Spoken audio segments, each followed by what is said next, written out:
सभी को जय श्री राम। आओ चले धर्म की ओर। बहुत से लोग पूछते हैं कि गीता में योग शब्द का क्या अर्थ है। देखिए, गीता में योग शब्द के बड़े विचित्र विचित्र अर्थ हैं। उसके हम 3 विभाग कर सकते हैं। पहले में आता है कि समरूप परमात्मा के साथ नित्य संबंध, जैसे समत्वम योग उच्यते है। दूसरे नंबर पे आता है चित्त की स्थिरता, अर्थात समाधि में स्थित हो जाना। तीसरा आता है संयमन, अर्थात सामर्थ्य या फिर प्रभाव। गीता में 3 योग मार्गों का वर्णन किया गया है: कर्म योग, ज्ञान योग और भक्ति योग। स्थूल, सूक्ष्म और कारण, इन तीनों शरीरों का संसार के साथ अभिन्न संबंध है। अतः इन तीनों को दूसरों की सेवा में लगा दे, यह कर्म योग हुआ। स्वयं इनसे असंग होकर अपने स्वरूप में स्थित हो जाए, यह ज्ञान योग। और स्वयं भगवान के समर्पित हो जाए, यह भक्ति योग हुआ है। इन तीनों योगों को सिद्ध करने के लिए, अर्थात अपना उद्धार करने के लिए, मनुष्यों को 3 शक्तियां प्राप्त होती हैं। पहला आता है कि करने की शक्ति, अर्थात कि आपको बल का प्राप्त होना। दूसरा जानने की शक्ति, अर्थात कि आपको ज्ञान होना। और तीसरा है मानने की शक्ति, अर्थात कि विश्वास। करने की शक्ति निस्वार्थ भाव से संसार की सेवा करने के लिए है, जो कर्मयोग कहलाता है। जानने की शक्ति अपने स्वरूप को जानने के लिए है, जो ज्ञान योग है। और मानने की शक्ति भगवान को अपना तथा अपने को भगवान का मानकर सर्वथा भगवान के समर्पित होने के लिए है, जो कि भक्ति योग कहलाता है। जिसमें करने की रुचि अधिक है, वह कर्म योग का अधिकारी है। और जिसमें अपने आप को जानने की जिज्ञासा अधिक है, वह ज्ञान योग का अधिकारी है। जिसका भगवान पर श्रद्धा विश्वास अधिक है, वह भक्ति योग का अधिकारी है। ये तीनों ही योग मार्ग परमात्मा प्राप्ति के स्वतंत्र साधन बताए गए हैं। अन्य सभी साधन इन तीनों के ही अंतर्गत आ जाते हैं। इससे यह आभास होता है कि हमारे जीवन में केवल 3 पथ है अपना कल्याण करने के लिए।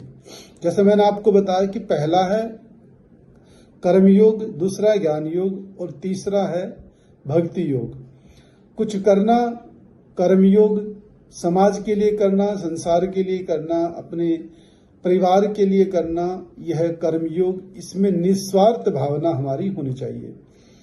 तीसरा है कि कर्मयोग से असंग होकर अपने आप में झांकना, अपने आप में स्थापित होना और जानकारी प्राप्त करना, यह ज्ञान योग है।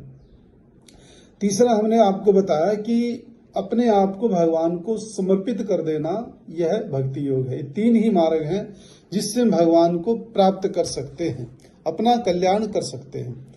और मैं तो ये कहूंगा कि अपना कल्याण चाहने वाले मनुष्यों के लिए मैंने 3 योग मार्ग आपको बताए हैं: ज्ञान योग, कर्म योग और भक्ति योग। इन तीनों के सिवाय दूसरा कोई कल्याण का मार्ग नहीं है। गीता भी यही कहती है, हमारे शास्त्र भी यही कहते हैं। अब गीता को सबसे बड़ा प्रमाण हमारे हिंदू धर्म में माना जाता है। इसका उदाहरण यह आता है कि एक बार स्वामी विवेकानंद जी विदेश भ्रमण पर गए, तो जिनसे मिलने गए थे उन्होंने वहां पर उनको सबसे बड़ी एक लाइब्रेरी के दर्शन करवाए। तो स्वामी जी ने देखा उस लाइब्रेरी में हजारों की संख्या में पुस्तक रखी हुई थी और उन पुस्तकों के नीचे वाले खाने में गीता को उन्होंने स्थापित कर रखा था। इसका मतलब यह हुआ कि गीता पर सभी पुस्तकों का वजन था, सभी पुस्तकें वहां पर रखी हुई थी। तो उनके सहयोगी ने, जिनसे वो मिलने गए थे, उन्होंने पूछा कि आपको यह लाइब्रेरी कैसी लगी, आप क्या कहना चाहेंगे इस पुस्तकालय के बारे में। तो विवेकानंद जी ने कहा कि आपका पुस्तकालय बहुत अच्छा है, बहुत व्यवस्थित है। और इसकी सुंदर व्यवस्था का कारण केवल एक है कि जिसकी नींव मजबूत हो, अर्थात कि जिसकी नींव में गीता रखी गई हो, जिसकी स्थापना गीता पर की गई हो, तो वह पुस्तकालय सुंदर सुव्यवस्थित ही होगा, उसमें किसी प्रकार की त्रुटि हो ही नहीं सकती है। तो यहाँ भी एक उदाहरण मिलता है, स्वामी जी के द्वारा कहा गया यह तथ्य है, और गीता में भी यही कहा गया है, और हमारे ऋषि मुनियों ने भी इसी का अनुसरण किया है।